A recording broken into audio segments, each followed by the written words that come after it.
Nirmal municipal కార్యాలయంలో ACB దాడులు 6,000 రూపాయల లంచం తీసుకుంటూ ఏసీబీకి municipal revenue inspector Santosh, outsourcing bill collector Shoaib red హ్యాండెడ్గా దొరికారు. ప్రపంచ పర్యావరణ దినోత్సవాన్ని పురస్కరించుకుని ప్లాస్టిక్ కు వ్యతిరేకంగా నెహ్రూ జువాలాజికల్ పార్క్ లో స్వచ్ఛజూ కార్యక్రమం చేపట్టారు అధికారులు. మొక్కలు నాటి జంతుజాలంపై అవగాహన కార్యక్రమం నిర్వహించారు.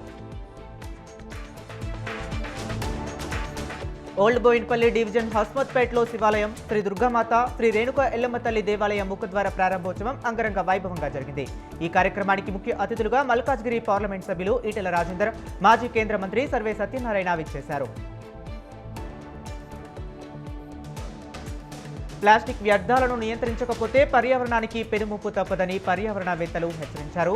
నాలాల్లో ప్లాస్టిక్ వ్యర్థాలు చెరువుల్లోకి చేరి పర్యావరణానికి పెను సవాల్గా మారుతున్నాయన్నారు. ప్రపంచ పర్యావరణ దినోత్సవాన్ని పురస్కరించుకుని హైడ్రా కార్యాలయంలో పొల్యూషన్ ఆఫ్ వాటర్ బాడీస్ అనే అంశంపై హైడ్రా కమిషనర్ రంగనాథ్ గారి ఆధ్వర్యంలో సదస్సు నిర్వహించారు.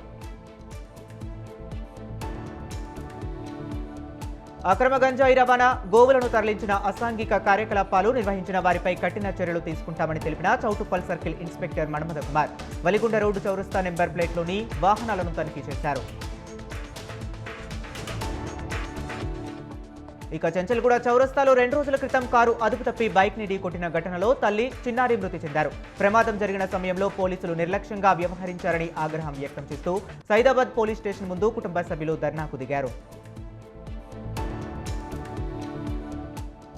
మేడ్చల్ మల్కాజ్గిరి జిల్లా తూముకుంట మున్సిపల్ కార్యాలయంలో ఏసీబీ అధికారులు తనిఖీలు నిర్వహించారు. 20,000 లంచం తీసుకుంటుండగా బిల్ కలెక్టర్, కంప్యూటర్ ఆపరేటర్లను రెడ్ హ్యాండెడ్గా పట్టుకున్నారు.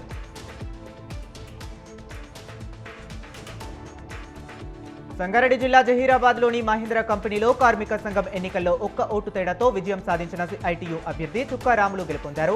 మొత్తం ఓట్లు 543 కాగా పోలైన 539 ఓట్లు చెల్లాయి.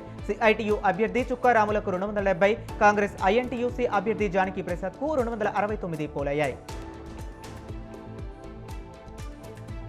కొమరంభీం ఆసిఫాబాద్ జిల్లా నూతన ఎస్పీగా పాటిల్ కాంతిలాల్ సుభాష్ బాధ్యతలు స్వీకరించారు. గతంలో ఇక్కడ జిల్లా ఎస్పీగా విధులు నిర్వహించిన డివి శ్రీనివాసరావు బదిలీపై మెదక్ వెళ్లగా ఆయన స్థానంలో సుభాష్ బాధ్యతలు స్వీకరించారు. ప్రపంచ పర్యావరణ దినోత్సవాన్ని పురస్కరించుకుని మొయినాబాద్ మున్సిపాలిటీ చిలుకూరులో గండిపేట వెల్ఫేర్ సొసైటీ ఎన్జీఓ ఏర్పాటు చేశామన్నారు.